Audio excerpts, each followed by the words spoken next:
Assalamualaikum warahmatullahi wabarakatuh. Di sini saya dari kelompok 6 ingin mempresentasikan hasil kerja kelompok kami yang berjudul Karakter Entrepreneur. Sebelum masuk ke materi, izinkan kami untuk memperkenalkan diri terlebih dahulu. Yang pertama-tama dengan saya sendiri, Dimas Rehan Putra Febrian dengan NIM akhir 1033, dan yang kedua ada rekan saya Cornelius Nofrendi Kristo dengan NIM akhir 1028.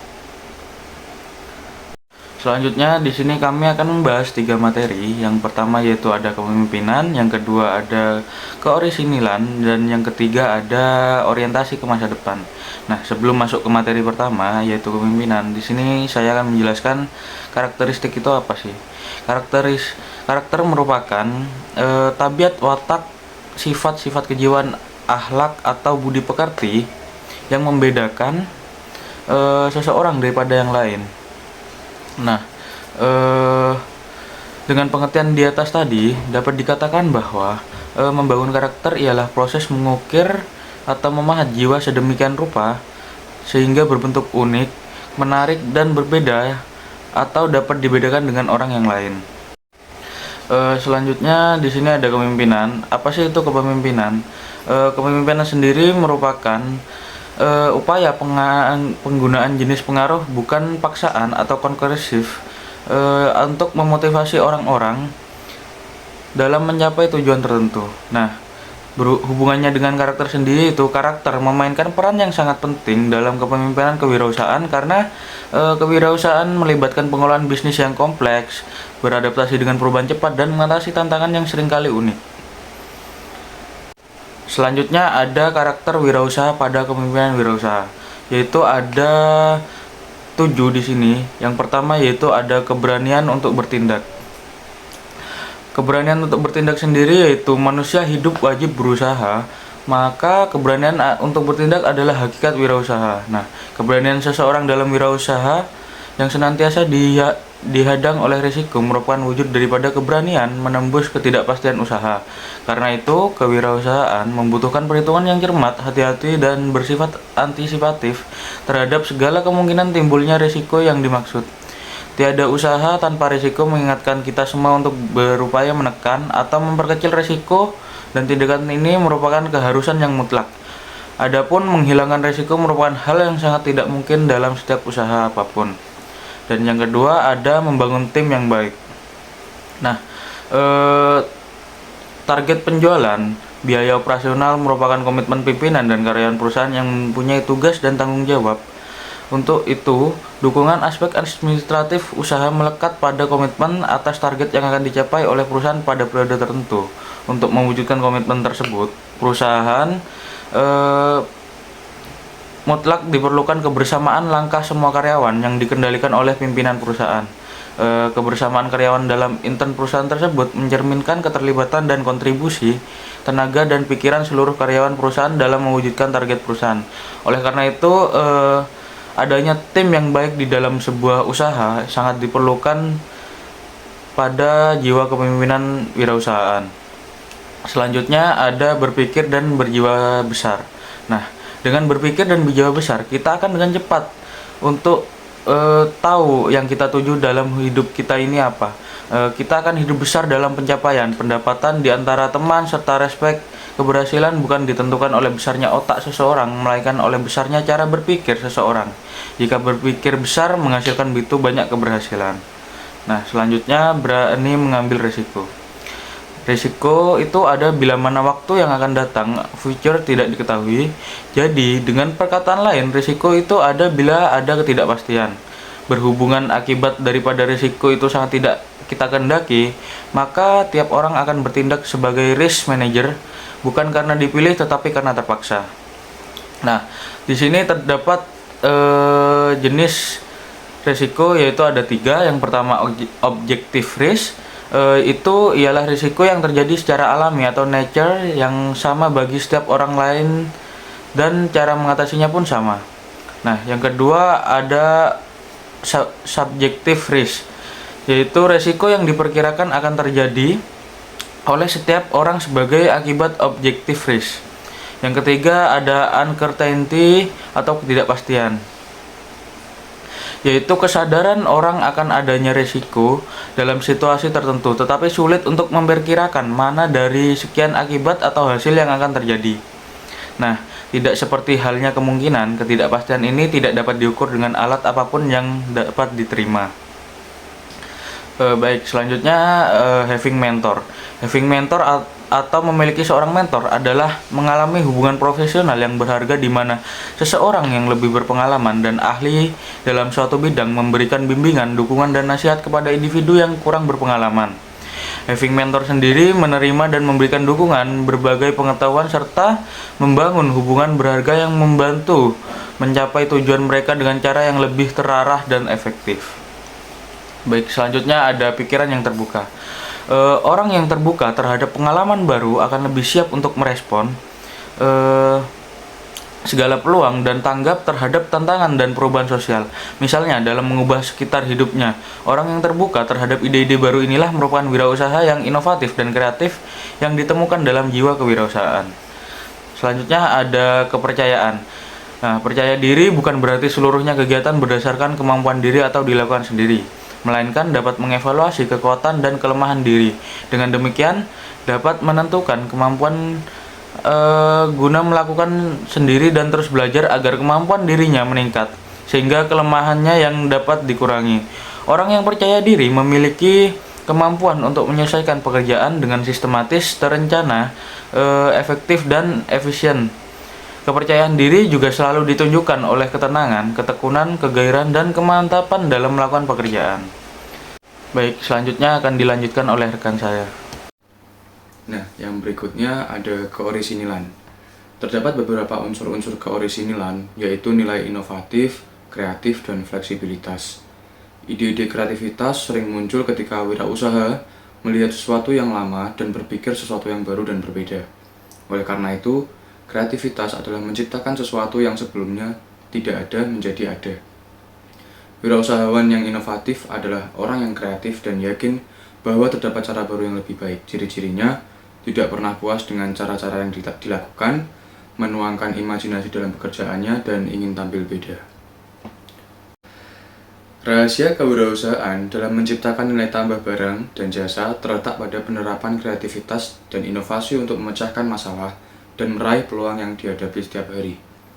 Ciri-ciri kepribadian inovasi yang kreatif menurut Everett E. Hagen adalah sebagai berikut. Yang pertama yaitu openness to experience, yaitu terbuka terhadap pengalaman.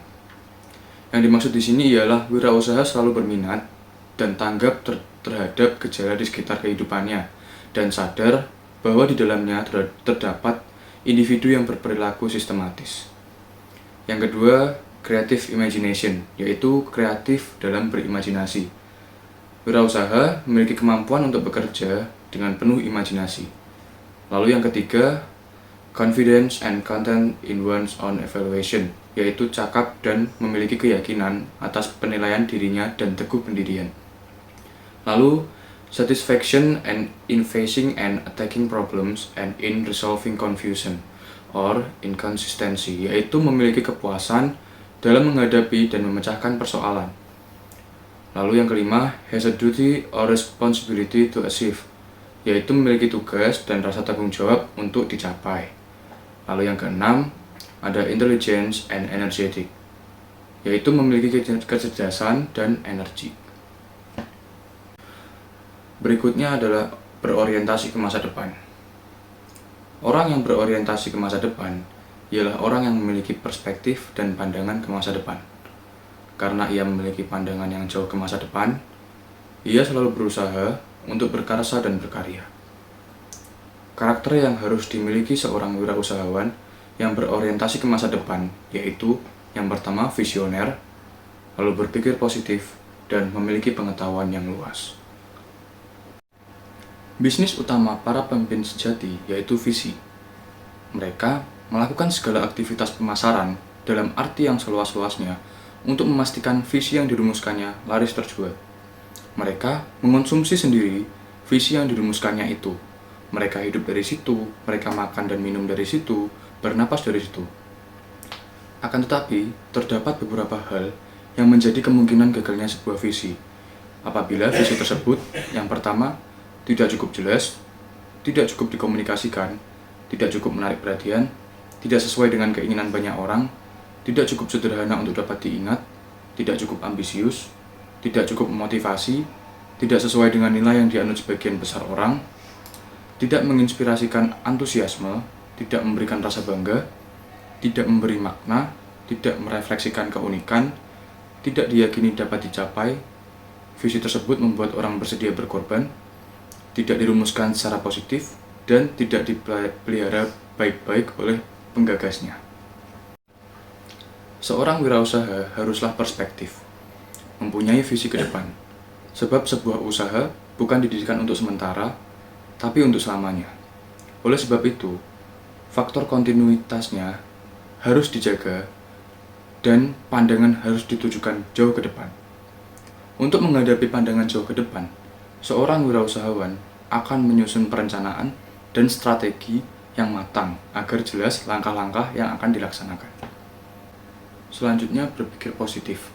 Wirausaha yang handal ialah wirausaha yang mampu membaca, menangkap, dan mengolah peluang yang muncul menjadi kesempatan. Sikap positif seorang wirausaha yaitu yang pertama, menggunakan pikiran secara produktif. Hal tersebut mencakup kemampuan untuk menggunakan pikiran kita untuk menghasilkan ide-ide kreatif, solusi inovatif, dan rencana tindakan yang berdampak positif pada bisnis. Berpikir produktif mengarah pada tindakan yang lebih efektif dan berhasil. Lalu bergaul dengan orang yang berpengalaman di wirausaha.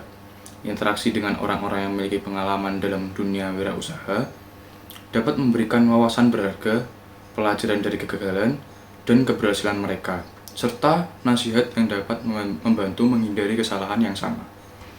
Lalu fleksibel terhadap ide. Berpikir positif dalam kewirausahaan melibatkan kesiapan untuk menerima, mengevaluasi, dan mengadaptasi ide-ide baru. Fleksibilitas dalam pemikiran membantu kita beradaptasi dengan perubahan pasar dan peluang baru. Lalu membuat lingkungan menjadi lebih positif. Menjaga lingkungan kerja atau bisnis yang positif dapat mempengaruhi semangat dan motivasi tim. Hal tersebut mencakup cara berkomunikasi yang optimis, memberi dukungan, dan menciptakan atmosfer yang memicu kerjasama dan kreativitas. Lalu menyelesaikan konflik mental secepat mungkin. Dalam dunia kewirausahaan, terdapat banyak tekanan dan ketidakpastian. Berpikir positif melibatkan kemampuan untuk mengatasi konflik mental, merespon tantangan dengan optimisme, dan mengelola stres agar tidak menghambat produktivitas. Lalu kemampuan mengambil keputusan dalam suasana stres. Seorang wirausahawan seringkali dihadapkan pada keputusan penting dalam situasi yang menekan. Berpikir positif dalam hal ini adalah memiliki kemampuan untuk tetap tenang, menganalisis situasi dengan rasional, dan mengambil keputusan yang tepat meskipun dalam suasana stres. Akan tetapi, peluang dapat hilang karena kita berpikir negatif. Contohnya yang pertama, rasa takut. Kita sudah memiliki modal, kemampuan memadai, dan pengalaman juga mendukung, tetapi tidak berani mengawali peluang bisnis tersebut. Itu juga merupakan berpikir negatif karena rasa takut itu. Lalu yang kedua, iri hati dan dendam. Kita harus bisa menjadikan iri hati untuk mengintrospeksi diri, sekalian mencari jalan keluar. Mengapa kegagalan tersebut bisa terjadi, di mana kelemahannya, dan lain sebagainya. Lalu kemalasan. Seberapa bagus peluang dan kesempatan yang diberikan, akan tetapi kita malas, hasilnya tetap nol. Kemalasan adalah penyakit batin yang konotasinya selalu negatif. Lalu kebiasaan buruk. Yang pertama contohnya sombong dengan status sosial. Misalnya berasal dari kaum kaya yang senantiasa menyepelekan orang lain. Lalu sombong dengan potensi diri, misalnya pendidikan tinggi atau dirinya yang terhebat. Lalu tidak mau mendengar atau menerima ide orang lain. Lalu tidak fleksibel, segala sesuatunya kaku dan monoton. Lalu selalu memaksakan kehendak dan tidak toleransi, sehingga menimbulkan antipati. Lalu otoriter dan gila hormat serta sanjungan. Yang terakhir, arogan. Apapun keberhasilan yang diraih tidak semata-mata karena potensi diri. Semuanya dapat diraih juga ditentukan oleh pihak lain yang didasari oleh jika posisi sebagai direktur, maka kita harus menjadi direktur yang low profile, yang tidak norak, sombong, atau munafik, atau berpura-pura baik. Kita harus menjadi direktur yang rendah hati. Lalu, jika sebagai manajer, kita harus menjadi manajer yang rendah hati dan tidak arogan. Lalu berikutnya, memiliki pengetahuan. Kecerdasan emosional adalah kecakapan yang meliputi kemampuan untuk mengendalikan diri sendiri, memiliki daya tahan ketika menghadapi rintangan, mengendalikan gejolak, tidak merasa puas, mengatur suasana hati, dan mengelola kecemasan supaya tidak mengganggu kemampuan berpikir dan berempati serta berharap. Komponen dasar kecerdasan emosional dibagi menjadi 5 bagian. Yang pertama, kualitas kemampuan dalam diri. Hal tersebut mencakup kesadaran emosional, asertivitas, menghargai diri sendiri, dan aktualisasi diri. Lalu kualitas dan kemampuan dalam menjalin hubungan dengan orang lain yang mencakup empati, hubungan interpersonal, dan tanggung jawab. Lalu pemanfaatan proses kognitif secara konstruktif dan realistis yang mencakup kemampuan memecahkan masalah, menguji kenyataan, dan fleksibilitas. Lalu menjaga diri agar tetap tenang dan terkendali di bawah himpitan tekanan dari luar dan dari dalam diri yang mencakup toleransi, stres, dan mengendalikan impuls. Lalu perasaan positif yang menumbuhkan kenyamanan dan kegairahan hidup yang mencakup kebahagiaan dan optimisme. Beberapa dari kita mengalami kesulitan emosional, lebih kesepian, pemurung, kurang menghargai sopan santun, lebih gugup dan mudah cemas. Kemerosotan emosi tampak dari semakin parahnya masalah berikut. Yang pertama, menarik diri dari pergaulan atau masalah sosial. Kebanyakan dari kita lebih suka menyendiri, bersikap sembunyi-sembunyi, sering berwajah murung, kurang bersemangat, merasa tidak bahagia, dan terlampau bergantung pada orang lain. Lalu mudah cemas dan depresi, suka menyendiri, sering takut, ingin selalu sempurna, merasa tidak ada yang mencintai, serta merasa gugup dan sedih. Lalu memiliki masalah dalam hal perhatian atau berpikir. Seringkali kita tidak mampu memusatkan perhatian atau duduk tenang, suka melamun, bertindak tanpa berpikir, bersikap terlalu tegang untuk berkonsentrasi, serta tidak mampu menenangkan pikiran. Lalu nakal atau agresif. Bergaul dengan anak-anak yang bermasalah, suka berbohong, sering bertengkar, bersikap kasar, menuntut perhatian lebih, keras kepala, suasana hatinya sering berubah-ubah, dan bertemperamen panas. Karakter seorang entrepreneur adalah mereka memiliki kepemimpinan yang kuat, kemampuan untuk berpikir secara orisinil dan kreatif, serta fokus yang tajam pada masa depan. Gabungan karakteristik ini membantu entrepreneur meraih kesuksesan dalam mengembangkan bisnis dan menghadapi rintangan yang akan datang. Sekian pemaparan materi dari kelompok kami. Kurang lebihnya mohon maaf. Terima kasih.